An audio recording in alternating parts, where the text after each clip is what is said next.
Hi friends, Hindi recorded channel में आप सभी का स्वागत है। दोस्तों, भाषा मानव सभ्यता में एक महत्वपूर्ण स्थान रखती है। यह अपने विचारों, चिंतन, आवश्यकताओं एवं भावों को शब्दों में परिवर्तित करने का साधन है, जो एक सामाजिक जीवन जीने के लिए अत्यंत आवश्यक है। भाषा के माध्यम से मानव ने सामाजिक जीवन की शुरुआत की और इससे मानव सभ्यता के विभिन्न चरणों का आरंभ हुआ। दोस्तों, प्रत्येक भाषा का अपना एक इतिहास होता है, जो कि उस देश एवं देशवासियों के सामाजिक, राजनीतिक एवं आर्थिक इतिहास से जुड़ा हुआ होता है। दोस्तों, आज के अध्याय में हम किस राष्ट्रभाषा के स्वरूप, चुनौतियां और उनकी संभावनाओं पर चर्चा करेंगे और इसके इतिहास को विस्तार पूर्वक समझने की कोशिश करेंगे। तो चलिए दोस्तों, शुरू करते हैं अपना आज का अध्याय राष्ट्रभाषा के स्वरूप, उसकी चुनौतियां और उसके संभावनाओं के विषय में। दोस्तों, भाषा मानव सभ्यता का एक अभिन्न अंग है और राष्ट्र को एक पहचान देती है। राष्ट्रभाषा राजनीतिक, आर्थिक एवं सामाजिक दृष्टि से राष्ट्र को सुदृढ़ बनाती है और उसकी एकता एवं अखंडता को अक्षुण्ण बनाए रखने में भी सहायता करती है। लेकिन जैसा कि हम सभी जानते हैं कि भारत तो विविधताओं का देश है, उसमें राष्ट्रभाषा एक जटिल मुद्दा है। राष्ट्रभाषा के रूप में हिंदी के समक्ष बहुत सारी चुनौतियां हैं। इसलिए भारतीय संविधान राष्ट्रभाषा नहीं अपितु राजकीय भाषाओं की बात करता है और हिंदी को राष्ट्रभाषा के रूप में स्थापित करने के लिए प्रोत्साहित करता है। कुछ आधुनिक तकनीकी संचार माध्यमों एवं नए साहित्य से हिंदी के राष्ट्रभाषा के रूप में स्थापित होने के नए आयाम भी खुले हैं, जो कि वास्तविकता में भविष्य में हमें एक राष्ट्रभाषा दे सकते हैं। दोस्तों, राष्ट्रभाषा एवं उसकी महत्ता क्या होती है, इसको जानते हैं। आधुनिक राष्ट्र राज्य में भाषा एक महत्वपूर्ण सूत्र है, जो कि उस राष्ट्र के लोगों को एक सूत्र में जोड़ती है। एक राष्ट्रभाषा एकता को बढ़ाती है, देशवासियों के मध्य विचारों के आदान प्रदान को प्रोत्साहित करती है और समुचित आर्थिक विकास एवं सुचारू राज व्यवस्था के लिए भी इसकी सबसे ज्यादा जरूरत होती है। डॉक्टर अंबेडकर ने भी एक राष्ट्रभाषा की महत्ता को भारत के परिप्रेक्ष्य में समझा और फिर कहा कि स्वतंत्र राष्ट्रीयता और स्वतंत्र राज्य के बीच में एक सक्रिय सड़क ही होती है, यानी कि भाषा, एक राष्ट्रभाषा होनी बहुत आवश्यक है। भाषा के आधार पर राज्यों का विभाजन तो उचित तो है, किंतु यही भाषा उनको एक स्वतंत्र राज्य में विकसित करने में सक्षम भी होती है। दोस्तों, एक राष्ट्रभाषा के क्या फायदे होते हैं? यह देश को एक पहचान देती है, देश को एक सूत्र में पिरोने में मदद करती है, सुचारू राज व्यवस्था को चलाने में मदद करती है। जो राष्ट्रभाषा है वह देशव्यापी विचारों के आदान प्रदान में सहायक होती है। एक भाषा आर्थिक रूप में भी लाभकारी होती है, क्योंकि इससे अंतर्देशीय व्यापार में सहायता होती है और जो विदेशी व्यापारी हैं उनको केवल एक ही भाषा सीखनी पड़ती है। साथ ही साथ राष्ट्रभाषा सामाजिक एवं राजनीतिक समरसता को भी बढ़ाती है। दोस्तों, भारत एक राष्ट्र राज्य नहीं है, अपितु एक राज्य राष्ट्र है और साथ ही साथ यह विविध धर्मों, पंथों, भाषाओं और रीति रिवाजों इत्यादि का अद्भुत संगम भी है। भारत में जहां हर कोई भारतीय है, तो वहीं गुजराती, राजस्थानी, तमिल और कन्नड़ इत्यादि भी है। भारत में कुल 22 भाषाओं को राजकीय दर्जा प्राप्त है। अतः भारत में राष्ट्रभाषा का दर्जा एवं उसका निष्पादन एक जटिल मुद्दा है। भारत में राष्ट्रभाषा का ऐतिहासिक विकास एवं संवैधानिक स्थिति को समझते हैं। दोस्तों, स्वतंत्रता के पश्चात विभाजन की स्मृतियों, ब्रिटिश राज के समय में अंग्रेजी के प्रभुत्व एवं भारत के इतिहास में कई सारे राज्यों के होने व उनमें परस्पर ईर्ष्या व संघर्ष की स्मृतियों के कारण भारत के संविधान निर्माताओं की मुख्य चिंता की संप्रभुता क्या थी? एकता एवं अखंडता को सुरक्षित रखना और उसकी लोकतांत्रिक व्यवस्था को सुचारू रूप में चलाना। अतः राष्ट्रभाषा का होना जरूरी समझा गया और फिर साथ ही साथ उसके लिए बहुत सारे विकल्प भी सुझाए गए। सबसे मजबूत पक्ष जो था वो हिंदी का था, जो कि भारत की सबसे ज्यादा जनसंख्या द्वारा बोले जाने वाली एक भाषा है। वहीं गांधी जी और नेहरू जी जो थे, वो हिंदुस्तानी को राष्ट्रभाषा का दर्जा देना चाहते थे, जो हिंदी व उर्दू का एक अद्भुत संगम थी। वह सामान्य बोलचाल की भाषा भी थी। वहीं साथ ही साथ कुछ लोग अंग्रेजी, कुछ संस्कृत को मातृभाषा, राष्ट्रभाषा बनाना चाहते थे। और जो दक्षिणी राज्यों में अन्य राज्यों ने फिर इसका पुरजोर विरोध किया, जिसके कई राजनीतिक, सामाजिक एवं आर्थिक कारण भी थे। अतः इसका अस्थायी समाधान यह निकाला गया कि हिंदी और अंग्रेजी को राजकीय भाषा का दर्जा दिया गया एवं त्रिभाषीय शिक्षा व्यवस्था को प्रोत्साहन देने की बात की गई।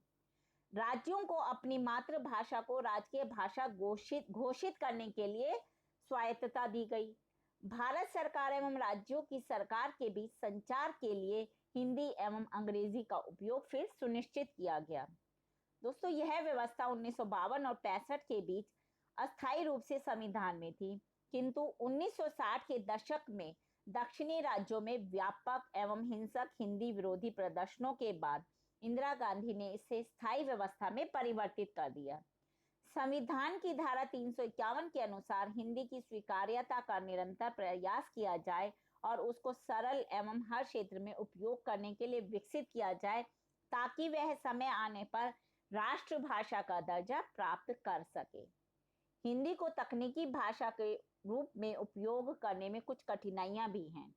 जैसे भारतीय भाषाओं हिंदी के अलावा भी को तकनीकी क्षेत्रों में उपयोग करने में अनुपयुक्त देखा गया, क्योंकि तकनीकी विकास जो है वो मुख्यतः पश्चिमी देशों में हुआ है। अतः पश्चिमी भाषाओं के शब्द ही मुख्यतः विज्ञान एवं तकनीकी के क्षेत्र में प्रयोग किए गए हैं। फिर उनका भारतीयकरण व हिंदी अनुवाद कठिनता को बढ़ाए बिना एक बहुत बड़ी चुनौती था। फिर साथ ही साथ बढ़ती हुई क्लिष्टता स्वतंत्रता के पश्चात हिंदी को शुद्ध करने एवं संपूर्ण भाषा बनाने के उत्साह में उसका सांस्कृतिकरण आरंभ हो गया। कई सामान्य उपयोग के शब्द जो कि विभिन्न लोक भाषाओं, अन्य भाषाओं, उर्दू के लिए गए थे, उनका तिरस्कार किया जाने लगा। फिर इससे क्या हुआ, हिंदी की जो कठिनाइयां थी वो बढ़ती गई और सामान्य लोगों की जो जन भाषा थी वो उनसे दूर होती चली गई। और फिर इससे क्या हुआ, अंग्रेजी भाषा ने इसका लाभ उठाया। अब अंग्रेजी भाषा की भी कुछ चुनौतियां थी। वैश्वीकरण के इस दौर में अंग्रेजी का प्रभाव बढ़ता जा रहा है। यह एक तकनीकी भाषा के रूप में विश्व की सभी भाषाओं को चुनौती दे रही है। इसके अलावा जो भारत की राजकीय भाषा अंतर्राष्ट्रीय एवं मध्यस्थ भाषा के रूप में इसका उपयोग फिर बढ़ता जा रहा है। आर्थिक विकास की आवश्यकताओं के कारण अंग्रेजी की मांग बढ़ रही है, क्योंकि उभरते हुए नए सेवा उद्योग अंग्रेजी का भरपूर उपयोग कर रहे हैं। अब जानते हैं अन्य क्षेत्रीय भाषाओं की भावनाओं का असर। जब भी हिंदी को राष्ट्रभाषा का दर्जा देने की कोशिश की गई, उसका व्यापक राजनीतिक विरोध किया गया। क्यों? क्योंकि क्षेत्रीय भाषा एक संवेदनशील मुद्दा है और साथ ही साथ ये जो है क्षेत्र के लोगों की भावनाओं से जुड़ा हुआ है।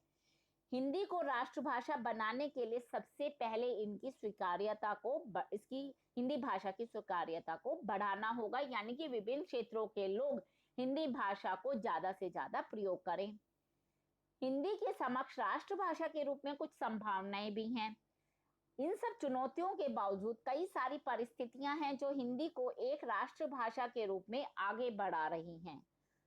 दोस्तों, हिंदी को राष्ट्रभाषा के स्वरूप में अपनाने के लिए जहां कई बहुत सारी चुनौतियां हैं, वहीं कुछ अच्छी संभावनाएं भी हैं।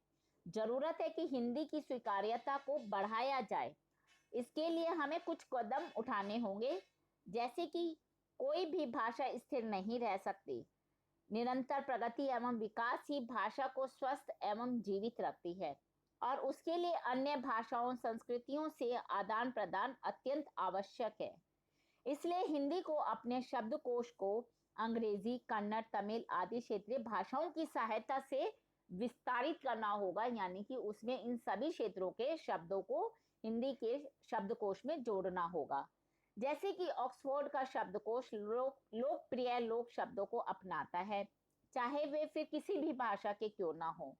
इससे हिंदी की कठिनता को इससे हिंदी की कठिनता को कम करने व इसका प्रयोग नए क्षेत्रों व भूभागों में बढ़ावा देने में हमें सहायता मिलेगी। दूसरा है, जहां हम हिंदी को राष्ट्रभाषा के रूप में देखना चाहते हैं, वहीं हमें क्षेत्रीय भाषाओं को भी समान बढ़ावा देना चाहिए। यह एक चिंताजनक विषय है कि संविधान द्वारा अनुमोदित त्रिभाषीय सूत्र अधिकांश हिंदी भाषी राज्यों व अन्य राज्यों में ढंग से लागू नहीं किए जा रहे हैं। आधिकारिक हिंदी भाषियों को अन्य क्षेत्रीय भाषाओं जैसे कि कन्नड़, गुजराती, तमिल आदि भाषाओं को सीखना चाहिए। इसके लिए शिक्षा प्रणाली में व्यापक सुधार कर त्रिभाषीय सूत्र को कड़े रूप से लागू करने की आवश्यकता है। दोस्तों, हिंदी को विज्ञान, तकनीकी, इंटरनेट के नए साधनों से प्रोत्साहित करने की भी आवश्यकता है, जिससे इसका उपयोग करने में युवा वर्ग को आगे लाया जा सके। इंग्लिश को एक तिरस्कार की दृष्टि से नहीं, परंतु एक अवसर के रूप में हमें देखना चाहिए, जो कि हिंदी को सरल और उपयोगी बनाती है, वहीं दूसरी ओर युवा वर्ग को आकर्षित भी करती है। इंग्लिश, हिंदी एवं अंग्रेजी की मिश्रित भाषा, अगर देवनागरी लिपि में भी इसका उपयोग किया जाए तो शायद कोई बुराई नहीं है, बल्कि यह एक नए साहित्य एवं रचनात्मकता को जन्म देगी। अंततः हमें यह समझना चाहिए कि राष्ट्रभाषा लोगों पर थोपने से नहीं हो सकती, बल्कि एक जन आंदोलन के रूप में स्वयं ही उत्पन्न होनी चाहिए। अगर हम हिंदी को एक सरल, उपयोगी, प्रगतिवादी, लोकप्रिय, लचीली एवं निरंतर अपने आप को एक नए कलेवर के रूप में गढ़ने वाली भाषा के रूप में ढाल सकते हैं, तो आशा है कि वह जल्द ही राष्ट्रभाषा के रूप में सभी लोगों को स्वीकार्य होगी। तो दोस्तों, हिंदी भाषा के समक्ष बहुत सी चुनौतियां हैं, लेकिन साथ ही साथ बहुत सी संभावनाएं हैं कि वह एक राष्ट्रभाषा के रूप में भारत में स्वीकार की जा सके। दोस्तों, आज हमने जाना राष्ट्रभाषा के स्वरूप, उसकी चुनौतियां एवं संभावनाओं के विषय में। दोस्तों, हिंदी भाषा के और भी प्रमुख विषयों पर हम अपने आगे के अध्यायों में चर्चा करते रहेंगे। उसके लिए आपको मेरे इस चैनल को लाइक और सब्सक्राइब करना होगा। धन्यवाद दोस्तों, आपका दिन शुभ हो।